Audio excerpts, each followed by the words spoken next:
Welcome to Revenge with Lyra. My name is Aubrey James, 29 years old. And if you think betrayal only comes from enemies, let me show you what it feels like when it comes from your own blood. 9 years ago, my brother's fist smashed across my face. The crack echoed louder than the words his wife spat at me. Trash. That's all you'll ever be. And the worst part? My parents stood there, silent, watching, then choosing his side. Do you know what it feels like to be erased by the people who built you? To be treated like an unwanted stain while your brother wears the crown of golden child? I left that night with nothing but a swollen cheek and a heart split in two. No calls. No apologies. No visits. For 9 years, I was cut off, disowned like I had never belonged. But time is strange. It doesn't just heal, it hardens. It doesn't just move, it molds.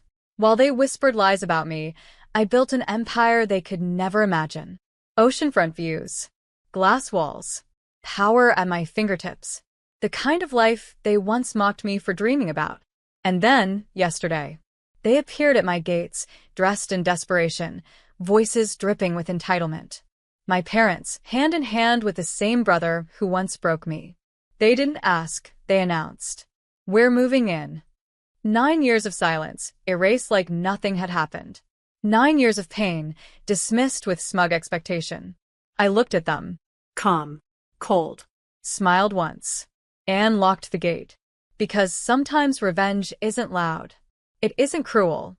It's silent steel, shutting the door they'll never walk through again. But that was only the beginning. Because what happens when the family that abandoned you comes crawling back, not out of love, but out of need?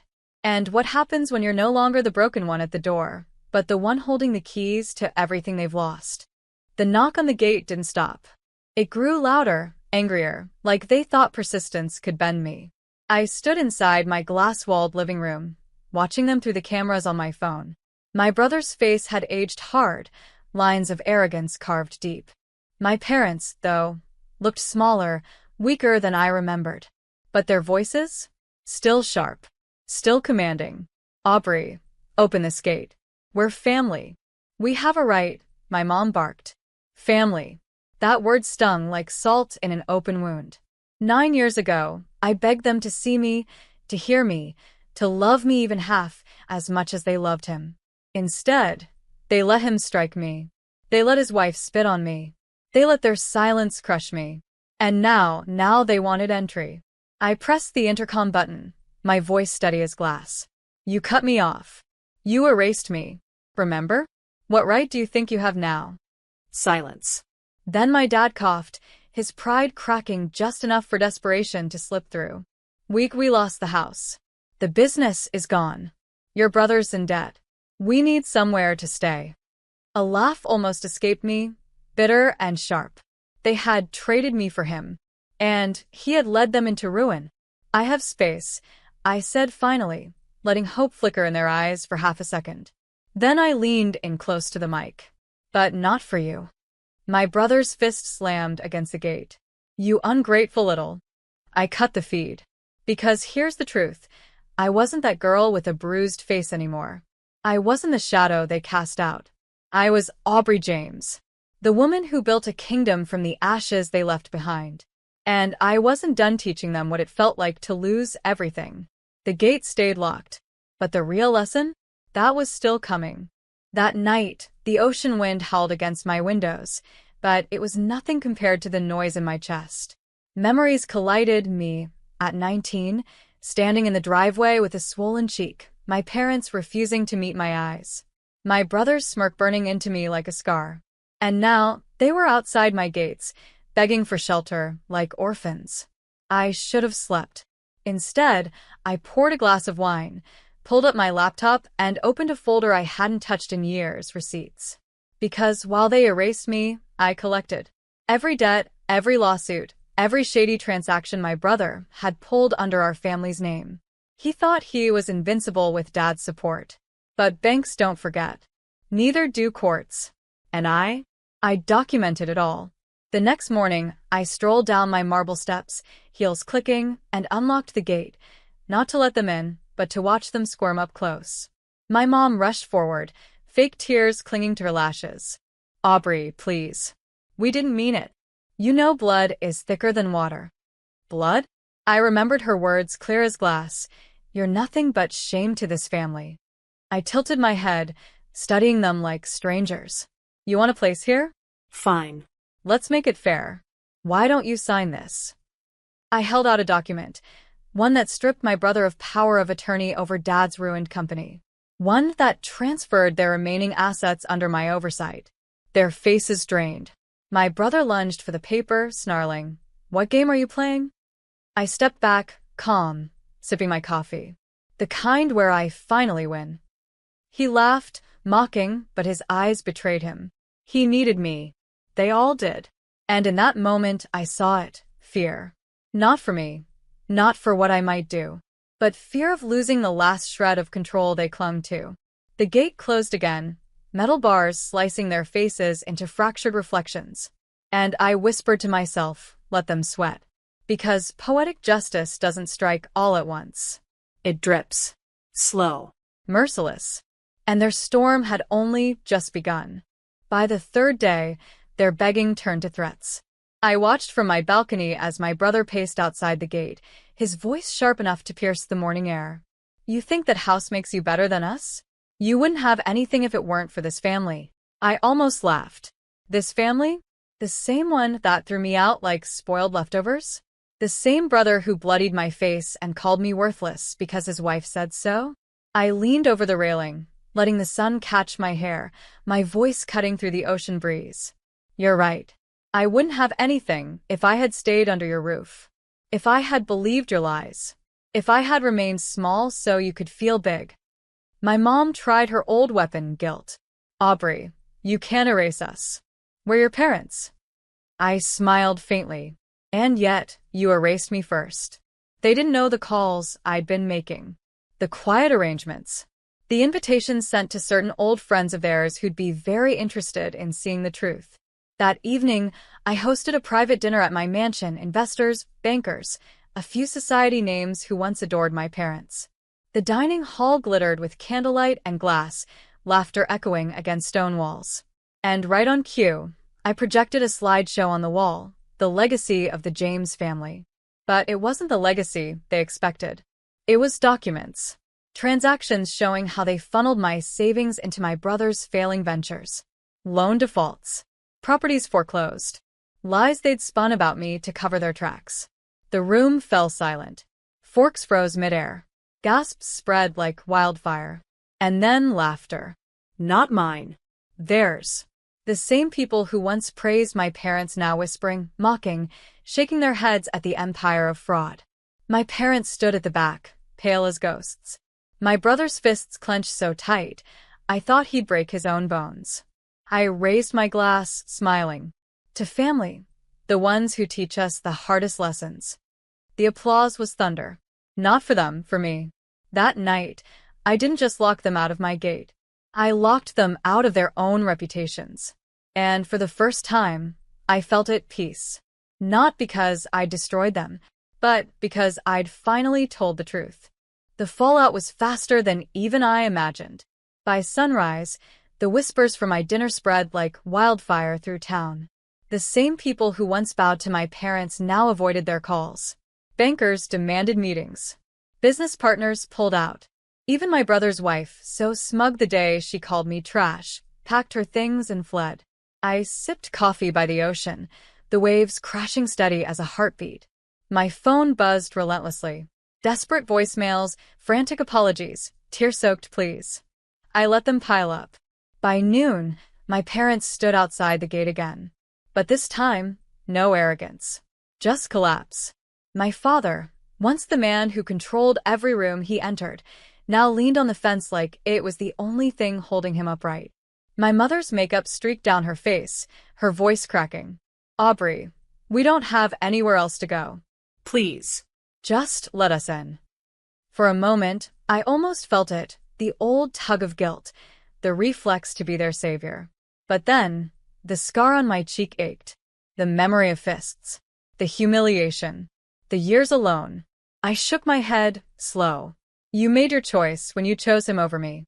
You all did. My brother exploded, pounding the gate. You think you've won? You'll regret this. But even his threats sounded hollow. Because the truth was he had nothing left. His businesses were ash. His wife was gone. His parents had no funds to back him anymore. I walked down the steps, my heels sharp against the stone, until I stood inches from the gate. I could smell their desperation. You spent 9 years treating me like a burden, I said softly. Now look at you, clawing for scraps at my door. My mom dropped to her knees. Please, Aubrey. Just one chance. I let the silence stretch, the ocean roaring behind me. Then I leaned close, voice like glass. One chance? That's all I ever asked for. And with that, I turned away. The lock clicked behind me like a gavel. Because revenge doesn't always scream.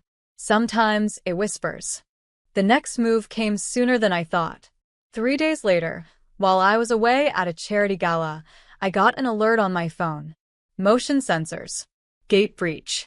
My pulse didn't rise. I'd been expecting it. When I pulled up the live feed from my cameras, there they were. My brother, red-faced and frantic, hauling bags through the gate. My parents shuffling behind him like shadows. They thought they could just move in, claim my home, as if it were still theirs. I didn't rush home. I let them unpack. I let them believe, for a few hours, that they'd won. By morning, I walked through my own front door with the police at my side. My brother appeared first, bleary-eyed, wearing one of my silk robes like a crown. He froze. What the hell are they doing here? The officer answered for me. You're trespassing, sir. This property is legally owned by Ms. Aubrey James. My parents stumbled out of the kitchen, clutching mugs of my coffee, faces drained of color. Aubrey, wait. But I didn't wait. I pointed to the documents the officers carried. Proof of ownership, security footage of the break-in, restraining orders I'd filed weeks ago. This isn't your home, I said coldly. It never was. My mother's cup slipped, shattering against the marble. My father's shoulders sagged like a puppet with cut strings. And my brother, furious, cornered, lunged toward me. The officer's hand was on his holster in an instant. Step back, sir. He stopped, chest heaving, hatred in his eyes, but nothing left in his hands. The officers escorted them out, their bags dumped onto the driveway. Neighbors peeked from windows, phones out, recording every humiliating second. By the time the gates slammed shut again, the world knew. The family who called me worthless now had nowhere to stand. I poured myself a glass of wine, the house finally quiet again. Not a victory dance. Not gloating. Just release. Because revenge isn't about making them bleed. It's about making them see. And they saw. The silence after their eviction didn't last. By the end of the week, the tabloids had the story. Local millionaire rejects family, parents, and brother kicked to the curb. But the article didn't paint me as the villain. No, it told the truth. The bank foreclosures, the unpaid debts, the trail of wreckage my brother had left in his wake. Calls poured in. Reporters. Former business partners. Even the so-called friends who once mocked me as the family embarrassment. Now, they wanted to hear my side. And I gave it to them, measured, calm, undeniable. Within days, my brother's empire collapsed for good. Investors fled. His accounts froze. He was nothing but smoke and memory. My parents tried to cling to their old allies, but doors shut in their faces. Their reputation, once polished gold, was reduced to dust. People whispered about them at every dinner party, how they betrayed their own daughter, only to end up begging at her gate. And then came the knock. I opened the door to find them all standing there again. No bags this time. No entitlement. Just ruin. My brother's eyes were bloodshot, his voice hoarse. Please, Aubrey. I can't keep sleeping in the car. Just help me get back on my feet. One loan. I'll pay it back. My father's voice cracked for the first time in my life. We were wrong. About everything. Please don't let us go down like this. And my mother, who once spat the word useless at me, was sobbing so hard she could barely speak. I watched them crumble on my doorstep. And for a moment, The girl they abandoned 9 years ago stirred inside me, whispering that this was the apology I'd craved. But I wasn't that girl anymore. I stood tall, steady as the tide behind me. You all made sure I knew where I stood in this family. Now the world knows where you stand. Their faces collapsed. Hope drained away. And I shut the door. This time, it wasn't the lock that sealed it. It was finality. I didn't celebrate when I closed the door. No champagne, no laughter. Just quiet. The kind of quiet I had longed for since the day my brother's fist split my lip and my parents called it discipline. I walked through my oceanfront mansion, sunlight spilling through the glass, waves crashing against the rocks like applause I never asked for but finally deserved. They thought they broke me, calling me trash, erasing me from holidays, pretending my existence was nothing but a stain. Yet here I was, standing on marble floors, building legacies they could never touch. And them? Stripped of reputation, money, and pride. Drifting from couch to couch, whispers following them like shadows. The same people they once impressed now shook their heads in pity. The sweetest part wasn't their collapse. It was my peace. I started funding scholarships in my name. I supported shelters. I built a future where every dollar I earned created safety for someone who once felt powerless, just like me. Because revenge isn't about destroying others. It's about refusing to be destroyed yourself. And still, when I stand on my balcony at night, the wind carrying the scent of salt and freedom, I remember that last moment on my doorstep, my parents' hollow eyes, my brother's trembling voice. The family who once called me worthless now knows the truth. I was never the stain. I was the fire. And their silence is the only apology I'll ever need.